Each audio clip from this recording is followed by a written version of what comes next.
Thailand में भूकंप से भारी तबाही हुई है। बैंकॉक में हुई बर्बादी से लोग सहमे हुए हैं। एक निर्माणाधीन इमारत गिरने से काफी नुकसान हुआ है। बैंकॉक में जिस जगह बिल्डिंग धराशायी हुई वहीं से देखिए हमारी स्पेशल ग्राउंड रिपोर्ट।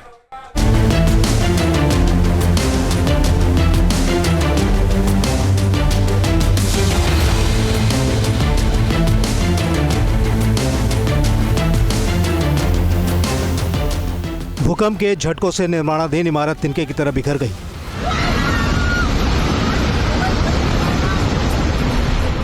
जब हादसा हुआ तब बड़ी संख्या में मजदूर वहां काम कर रहे थे।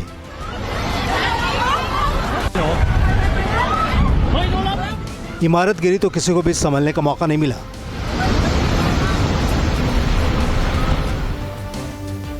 निर्माणाधीन इमारत गिरते ही हाहाकार मचा और फिर राहत बचाव का काम शुरू हुआ। मलबे के ढेर में दबे लोगों को बचाना रेस्क्यू टीम के लिए बड़ी चुनौती है।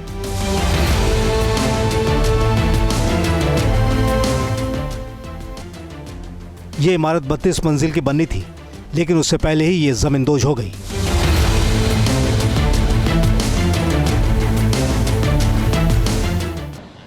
दो 2025 का सबसे बड़ा भूकंप म्यांमार में आता है, जिसकी वजह से थाईलैंड की राजधानी बैंकॉक भी प्रभावित होती है। चटुचैंग दरअसल वो डिस्ट्रिक्ट है जहां पर इस भूकंप का सबसे तीव्र असर देखने को मिला, क्योंकि यहां पर वो बिल्डिंग थी, वो इमारत थी जो 32 मंजिल ऊंची बननी थी। 20 मंजिल के आसपास का काम पूरा हो गया था, लेकिन वो पूरी इमारत भरभरा करके गिर चुकी है। यहाँ पर देखिए किस तरीके से अर्थ मूविंग मशीन लगातार काम कर रही है।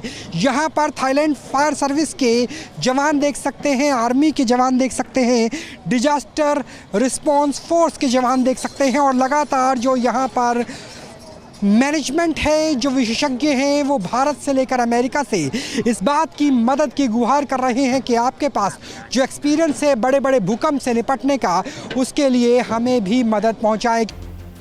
बैंकॉक में जमींदोज हुई बिल्डिंग जेजे मॉल के पास बन रही थी। इसका आधे से ज्यादा काम हो चुका था।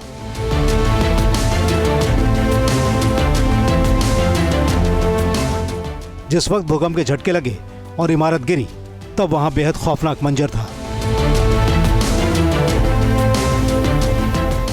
हालात अभी भी बेहद खतरनाक है।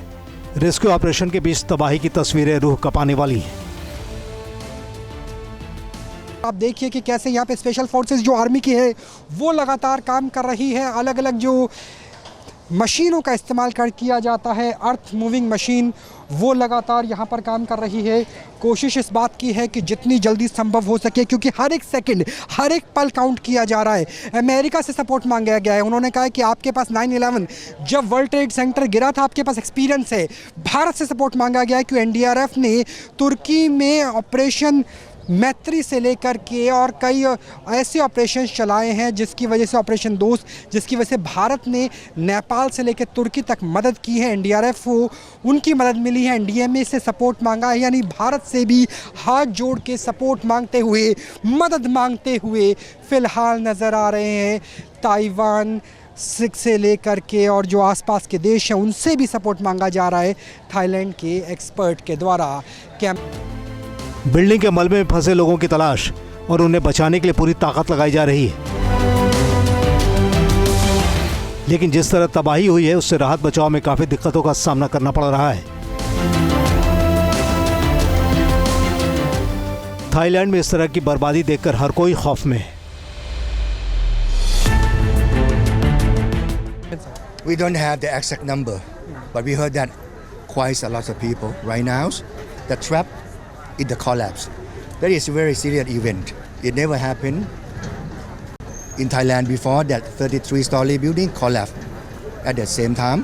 So this is very serious. And even we are the Thai expert. That is, we never see this kind of thing before. भूकंप कुछ पलों के लिए आया, लेकिन उससे जो तबाही हुई उसका असर लंबे वक्त तक देखने को मिलेगा। बड़ी तादाद में लोगों की जान गई है, जबकि कई अब भी लापता हैं। रेस्क्यू में सबसे ज्यादा दिक्कत उस जगह हो रही है जहां निर्माणाधीन इमारत मलबे के ढेर में बदल चुकी है।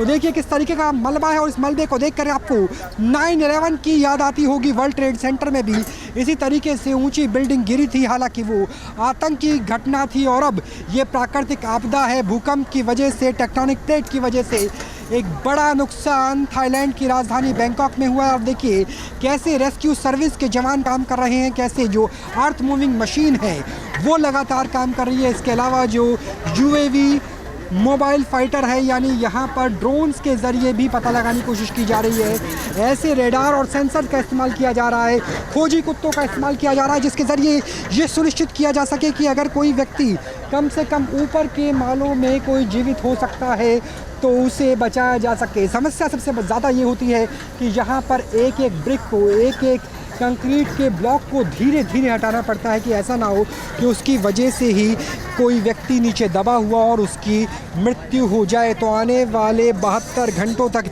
ऐसे ही ऑपरेशन चलेगा और ना सिर्फ भारत अमेरिका बल्कि दुनिया के अलग अलग देशों से मदद की गुहार थाईलैंड की प्रशासन की तरफ से लगाई जा रही है। कैमरा सहयोगी मुकेश शाह के साथ Rahul Dabas, news nation, Bangkok, Thailand.